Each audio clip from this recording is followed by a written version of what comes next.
નમસ્તે દર્શક મિત્રો, હું પ્રભુભાઈ કિહલા જૈવિક ખેતીની વાતોમાં તમારું સ્વાગત કરું છું. મિત્રો, આજે આપણે એરોબેગ છે એમાંથી લિક્વિડ એટલે જીવામૃત કાઢવાનું છે. મિત્રો, હું તમને બતાવું છું.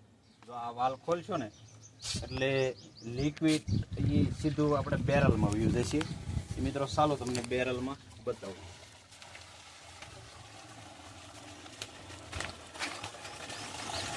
જો મિત્રો, આ છે ને લિક્વિડ છે એટલે જીવામૃત. આ જીવામૃતમાં મિત્રો કોળ જાતના કેમિકલ જે કાંઈ આપણે તત્વો આવે છે, ખાતરના તત્વો, આપણે માનો કે નાઇટ્રોજન, ફોસ્ફરસ, પોટાશ, બધા તત્વો આમાં મિત્રો આવી જાય છે આ જીવામૃતમાં. આને તમે ટપકમાં ચડાવી શકો અને મિત્રો તમે આને આપણે પંપ વડે ફુવારામાં આપણે છંટકાવ ઉપર કરવો હોય તો એ છંટકાવ થઈ શકે. મિત્રો, આ જીવામૃત આ રીતનું આપણે બેગમાંથી કમ્પ્લીટ રીતે મિત્રો નીકળે છે.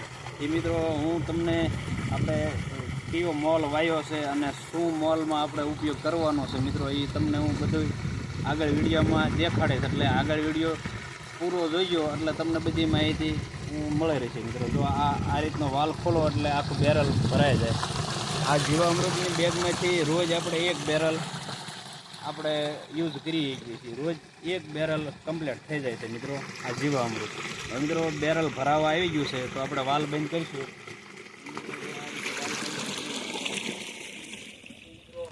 બીજા દિવસે એક બેરલ કાઢી લેવાનું. મિત્રો, આ વાલ બંધ કરવી એટલે જીવામૃત આવતું બંધ થઈ જાય છે મિત્રો.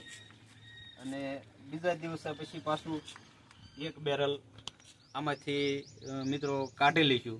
દરરોજ એક બેરલ નીકળે છે મિત્રો જીવામૃત. જે આપણે બેરલમાં જીવામૃત બનાવી 7 દીએ જીવામૃત તૈયાર થાય છે. અને આ મિત્રો આપણે દરરોજ એક બેરલ કાઢી લેવાનું.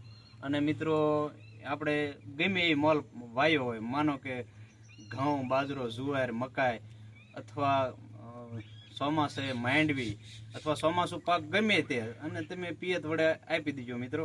અને ભરપૂર માત્રામાં આના ફાયદા થાય છે મિત્રો. જો મેં આના ઉપયોગ કરેલો છે, આપણે ચોમાસે માંડવીમાં ઉપયોગ કરેલો છે. અને માંડવી મિત્રો મારે વીઘે 45 મણ માંડવીનો ઉતારો આવ્યો છે મિત્રો.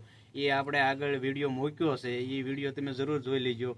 અને મિત્રો હવે આપણે આજ જે જીવામૃતનો સીમા ઉપયોગ કરવાનો છે મિત્રો, હાલો હું તમને બતાવું છું. મિત્રો, જો મિત્રો આપણે જે જીવામૃત આપણે એરોબેગમાંથી કાઢ્યું એ મિત્રો જો આપણે આ બાજરામાં પિયત આપવાનું છે. આ બાજરો આપણે વાવી દીધો છે અને મિત્રો જો આ બાજરો આવડો થઈ ગયો છે મિત્રો. જોઈ આ દેશી બાજરો છે. આમાં મિત્રો આપણે કોઈ પણ જાતનું કેમિકલ અથવા કોઈ પણ જાતનું રાસાયણિક ખાતર આપણે આમાં ઉપયોગ નથી કરેલો. માત્ર ને માત્ર મિત્રો આપણે જે તમને જીવામૃત આપણે બેગમાંથી કાઢતા એ બતાવ્યું મિત્રો. જીવામૃત ખાલી પિયતમાં આપવાનું છે અને ઉપર છંટકાવ કરવાનો છે. અને વધુમાં ઉપર છંટકાવ આપણે એક 10 પાણે અરક બનાવેલો છે એનો છંટકાવ કરીશું. બાકી આપણે કોઈ પણ જાતનો આમાં કેમિકલ અથવા જે પણ ખાતર કેમિકલ યુક્ત ખાતર આવે એનો કોઈ જાતનો આપણે ઉપયોગ કરવાનો નથી મિત્રો. જો આ બાજરાની ગ્રીનરી જો એટલે કેટલો વિકાસ થઈ ગયો છે મિત્રો. આ બાજરો આપણે અંદાજે 10 દિવસનો ઉગ્યા ને નાથી થઈ ગયો છે. 10 દિવસ અંદાજ થઈ જાય છે.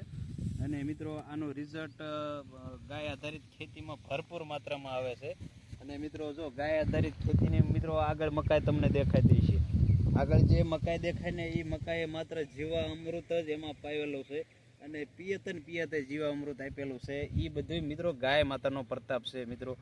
જે ગાય આધારિત ખેતી કરતા હોય ને એ મિત્રો ગાય આધારિત ખેતીમાં આવા રિઝલ્ટ મળે છે મિત્રો. જો તમને મિત્રો આ જે કાંઈ મોલાત હું તમને બતાવી છે મિત્રો. અને આગળ એક આપણે ઝારનું પણ હોતન વાવેતર કર્યું છે મિત્રો. એ ઝાર હોત હું તમને બતાવીશ મિત્રો. જો મિત્રો તમને હું કહેતો કે આગળ આપણે એક ઝાર હોતન વાવેતર કર્યું છે. જો આ મિત્રો ઝારનું વાવેતર કર્યું છે. આપણા પશુધન માટે, આપણે નિરણ માટે આ ઝારનું વાવેતર કર્યું છે મિત્રો. આ ઝારને એક પિયત આપેલું છે અને બીજું પિયત આપ્યું છે. બીજા પિયતે મિત્રો કમ્પ્લીટ ઝાર ઉગી ગઈ. અને આ ઉગીને મિત્રો આજ 5 જમણ થયા છે. આ ઝાર ઉગીને 5 જમણ થયા છે મિત્રો. આને માત્ર ને માત્ર આપણે જીવામૃત જ આપેલું છે મિત્રો.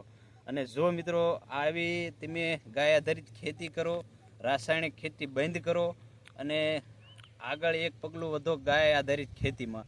માનો કે તમારે જાજી જમીન હોય તો થોડી માનો કે 10 વીઘા જમીન હોય તો માત્ર 2 વીઘામાં 1 વર્ષથી શરૂ કરો અને એમાં રિઝલ્ટ મેળવો. ગાય આધારિત ખેતીમાં ભરપૂર માત્રામાં રિઝલ્ટ આવે છે મિત્રો.